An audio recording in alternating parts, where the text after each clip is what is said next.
Hi liebe Moonies und herzlich willkommen zu diesem Video. Der Sailor Moon Manga wird ja gerne mal dafür kritisiert, dass es weniger Alltagsszenen und Comedy gibt als im 90er Anime. Das stimmt zwar, allerdings gibt es auch noch die Short Stories. Das sind Bonuskapitel, die nichts mit der Haupthandlung zu tun haben und teilweise etwas abgefahren sind. Manche davon wurden sogar für den Anime verfilmt. Und genau die werde ich heute ranken, von meiner Meinung nach besten zum schwächsten. Also es geht danach, was mir am besten gefallen hat.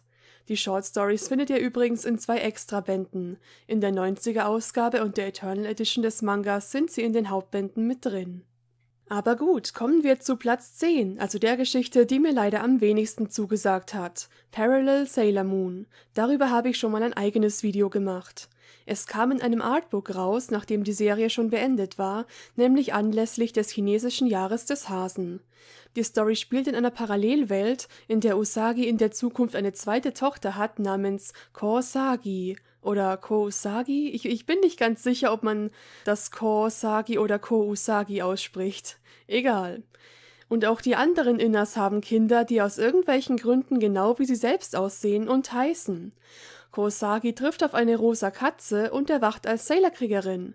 Klingt ja cool, sagt ihr. Aber es wirkt alles ziemlich weird und die Geschichte ist so kurz, dass man kaum was über sie erfährt.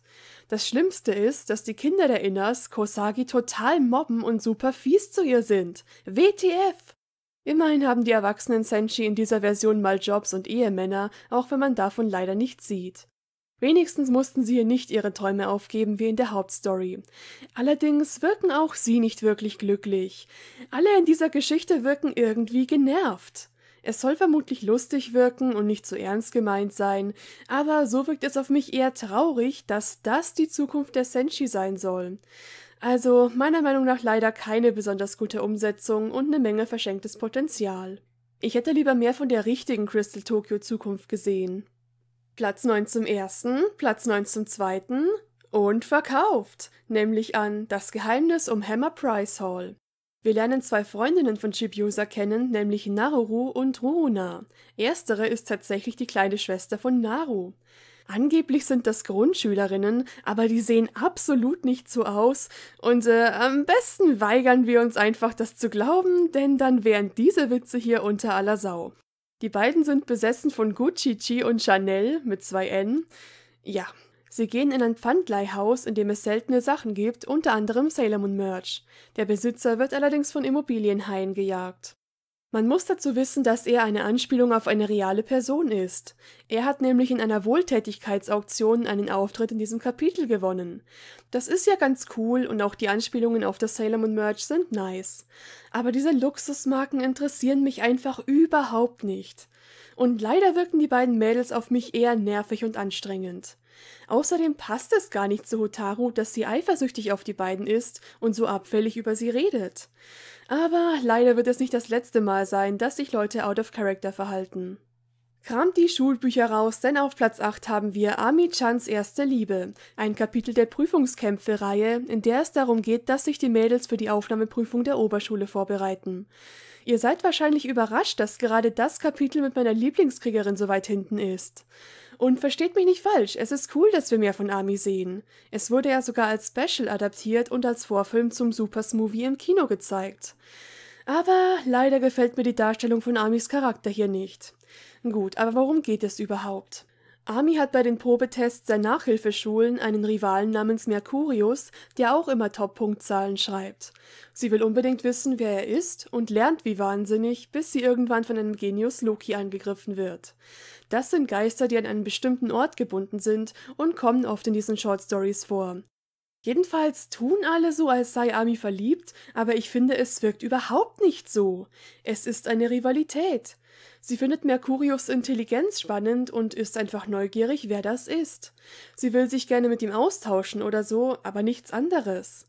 Das Weirdeste ist, selbst der Geist labert irgendwas von Lust und weltlicher Leidenschaft. Er greift sie an, weil Ami ständig an einen Jungen denkt, anstatt ans Lernen. Aber sie lernt ja trotzdem umso mehr, also warum ist das ein Problem? Und als ob noch nie zuvor ein Schüler nicht nur ans Lernen gedacht hat. Und als ob der Geist nicht irgendwie spüren können müsste, dass das eben keine wirkliche Verliebtheit ist. Es ist alles so komisch. Und dass Ami sich so reinsteigert, wirkt out of character. Allerdings bin ich trotzdem ganz dankbar, dass es verfilmt wurde, denn dadurch haben wir eine neue Verwandlung und Attacke für Mercury bekommen und das alles in super Animationsqualität. Allein dafür schaue ich das Special eigentlich ganz gerne, aber vom Plot bin ich leider nicht so begeistert. Auf Platz 7 schauen wir in die Sterne mit Vorsicht, Tanabata aus der Reihe Chibiusas Bildertagebuch. Mamoru schenkt Chibiusa eine Sailor Moon Uhr, die allerdings von den Bösen benutzt wird, um Leute zu hypnotisieren. Dann gibt es außerdem eine Frau, die sich als Sailor Moon ausgibt, eine männerfeindliche Schurkin und sogar Vega und Altair tauchen auf, ein Liebespaar aus der Legende des Tanabata-Festes. Also ja, wild. Der Plot mit der Uhr klingt wie so ein Jedi-Plan, was ich irgendwie witzig finde, und es ist interessant, wie man diese japanische Legende hier eingearbeitet hat. Leider gibt es ein paar Dinge, die ich nicht so toll finde. Zum Beispiel hatte Mamoru keine Zeit, Usagi ein Geburtstagsgeschenk zu kaufen, aber für Chibiusa schon. Usagi kriegt dann zwar nachträglich noch was, aber come on, das macht ja schon Anime-Mamoru Konkurrenz. Dann wünschen sich die beiden teuren Markenschmuck und Chibiusa sagt quasi, es ist toll, dass Mamoru reich ist. Es gibt auch leider ein bisschen Fettshaming und noch mehr Sachen. Also ein paar fragwürdige Aussagen waren vorhanden, die wären auch einzeln nicht so schlimm gewesen, aber sie häufen sich ein bisschen. Dennoch insgesamt solide Story. Übrigens, interessanterweise heißen die Bösewichte Epsilon und Zeta, weil diese Sterne mit Vega in Verbindung stehen. Und es gibt ja später im Stars Arc mit Sailor Phi und Kai weitere Bösewichte, die nach griechischen Buchstaben benannt sind. Platz 6 ist das Grauen aller Naschkatzen. Die Story Vorsicht Karies aus der Chibiusas Bildertagebuchreihe. Das wurde tatsächlich als ganz normale Anime-Folge adaptiert, nämlich Zahnweh aus Staffel 4. Es geht darum, dass Usagi und Chibiusa Karies von den vielen Süßigkeiten haben und in die gefürchtete Juban-Zahnklinik müssen. Doch zum Glück hat ein neuer, einladenderer Zahnarzt eröffnet, zu dem sie lieber gehen. Wie man sich schon denken kann, ist das aber eine Falle. In der Shortstory ist es allerdings nicht Palla Palla, die hinter allem steckt, sondern ein Genius Loki. Und das ist einfach ein Geist, der sich von dem Schmerz ernährt, den Leute haben, wenn sie Karies haben und die Zähne gezogen bekommen. WTF! Also, Brandleichen hin oder her, das ist das wahre Horrorkapitel des Sailor Moon Mangas, oh mein Gott! Die entsprechende Anime-Folge gehört tatsächlich zu den besten Filler-Folgen der 4. Staffel, allerdings habe ich eine persönliche Abneigung dagegen.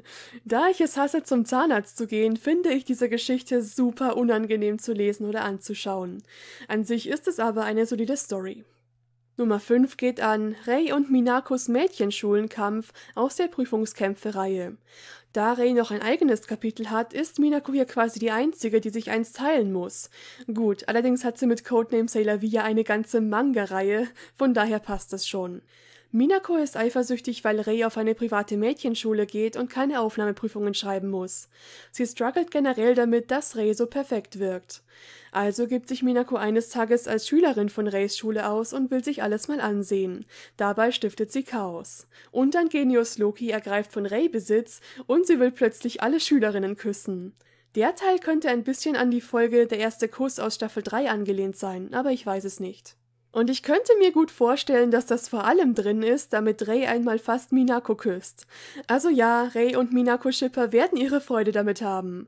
Ich find's cool, dass man mal was von Reis Schulalltag sieht und dass Minakos Gefühlswelt etwas mehr beleuchtet wird. Sowas hätte ich gerne mehr gesehen. Ach ja, Fun Fact, Sailor Venus setzt hier einfach mal weiche böser Geist gegen Rei ein. Und Rei behauptet, dass sie noch nie im Leben gepupst hat. Ja klar. Wollt ihr etwas Tee und Kuchen, während wir Platz 4 besprechen? Genau das würde Makoto nämlich sagen im Kapitel Mako-chans Misere aus der Prüfungskämpfe-Reihe. Sie hat keine Lust für die Prüfungen zu lernen und versucht alles, um es aufzuschieben. So bietet sie ihren Freundinnen bei den Lerntreffen ständig Essen an und verbringt viel Zeit damit, vor jedem Treffen zu kochen und zu putzen. Oh mein Gott, dieses Kapitel ist wahrscheinlich das, mit dem ich am meisten relaten kann. Ich fühle mich regelrecht davon ertappt, denn ehrlich gesagt bin ich die Königin des Aufschiebens. Mit Makoto konnte ich mich eigentlich immer wenig identifizieren, aber diese Story hat das geändert. Eine Sache gefällt mir allerdings nicht und tragischerweise ist das schon wieder Ami. Sie drängt Makoto so sehr zum Lernen und wirkt total verständnislos. Man müsste doch meinen, Ami hätte etwas mehr Mitgefühl. Ich verstehe nicht, was in den Shortstories mit ihr los ist. Aber auch das ist so ein Thema, das mich einfach persönlich ein bisschen triggert. Amis Verhalten hier macht mich einfach instant aggro. Aber ansonsten fühle ich diese Short Story so sehr und deshalb mag ich sie. Wenn ich sie mit 2 Worten beschreiben müsste, wäre es painfully relatable. Pack den Knoblauch ein, denn auf Platz 3 geht's um Vampire, nämlich in Vorsicht, neue Schülerin aus der Chibiusas Bildertagebuchreihe. Diese Story wurde auch als Teil des Super Specials verfilmt. Chibiusa kommt neu in die Schule und findet Freunde, allerdings gibt es noch eine andere neue Schülerin, die sich seltsam verhält. Nachdem immer mehr Schüler verschwinden, ist sich Chibiusa sicher, dass sie ein Vampir ist, und sie geht mit ihren Freunden der Sache auf den Grund. Ich mag die etwas unheimliche Atmosphäre und das Vampir-Thema. Aber auch der Humor bleibt nicht ganz aus, denn Chibiusa greift mit Knoblauchatem an. Ich schaue das Special gern zu Halloween. Außerdem ist es cool, dass Minako einen Auftritt als Sailor V hat, genauso übrigens in der Karies-Story. Solide Geschichte, ich kann nichts dagegen sagen, ich mag sie. Auf der Nummer 2 haben wir eine der wenigen komplett ernsten Short Stories, Casablanca Memory. Darin geht es um Rei und um ihre nicht so gute Beziehung zu ihrem Vater, den sie nur an ihrem Geburtstag trifft. Mit seinem Sekretär versteht sie sich jedoch gut. Außerdem sind bestimmte Spieluhren gerade sehr beliebt, die die Leute total melancholisch machen. Da wird doch wohl kein Feind dahinter stecken, oder? Naja, natürlich schon. Interessanterweise nämlich Zoisite. Normalerweise werden für diese Nebenstories ja neue Bösewichte erfunden. Jedenfalls finde ich es sehr schön, dass man mehr über Reis Gefühl, Welt und Leben erfährt. Die Sache mit ihrem Vater wurde dann ja sogar in PGSM aufgegriffen und weiter ausgeführt. Diese Story hat mir Manga Rei nochmal deutlich sympathischer gemacht. Und seither ist sie in meinem Headcanon asexuell und aromantisch, weil sie hier einige Aussagen in diese Richtung macht. Aber auch wenn das wahrscheinlich nicht der Gedanke dahinter war, finde ich es trotzdem schön, dass sie quasi sagt, ich weiß noch nicht, wie es später ist, aber im Moment muss ich mich nicht verlieben. Ich habe meine Freunde und das ist doch toll. So eine Einstellung nimmt einem den Druck und ich finde das auch cooler als Anime-Rei, die schon fast krampfhaft einen Freund sucht, genau wie die anderen Mädels. So, eine sehr bekannte Nebengeschichte fehlt jetzt noch, die bei mir Platz 1 belegt, nämlich die mit Abstand längste von allen, Prinzessin Kaguyas Geliebter. Nicht nur wurde das mit dem S-Movie als Kinofilm umgesetzt, sondern auch vor ein paar Jahren als Musical. Und es gab zu dem Musical dann sogar noch eine Art kleine Fortsetzung, in der Snow Kaguya mit einem neuen Plan zurückkommt. Aber gut, zurück zur Manga-Vorlage. Der Astronom Kakeru rettet Luna das Leben und sie verliebt sich in ihn. Blöd nur, dass er bereits eine Frau in seinem Leben hat und dass Luna eine Katze ist. Außerdem taucht ein neuer Feind auf, der alles einfrieren will. Zwar gibt es für mich persönlich Spannenderes als diese Liebesgeschichte, und es ist etwas weird, dass sich eine Katze in einen Menschen verliebt. Gut, natürlich ist Luna keine normale Katze. Trotzdem ist es eine gute Story über unerwiderte Liebe. Der Kampf gegen Kaguya ist nice, und das Highlight ist natürlich Lunas Menschenform.